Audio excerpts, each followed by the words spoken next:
وإذ أخذنا ميثاقكم ورفعنا فوقكم الطور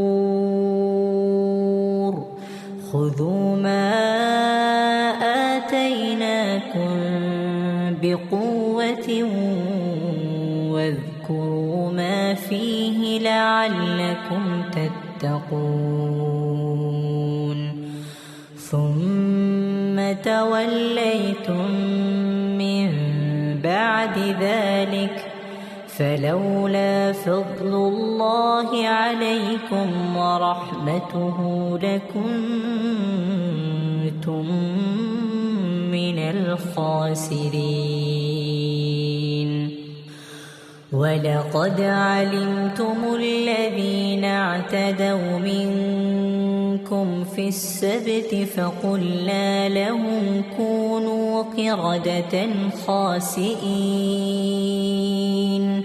فجعلناها نكالا لما بين يديها وما خلفها وموعظة للمتقين وإذ قال موسى لقومه إن الله يأمركم أن تذبحوا بقرة قالوا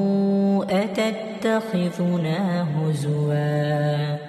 قال أعوذ بالله أن أكون من الجاهلين قالوا ادع لنا ربك يبين لنا ما هي قال إنه يقول إنها بقرة لا فارض ولا بكر عوان بين ذلك فافعلوا ما تؤمرون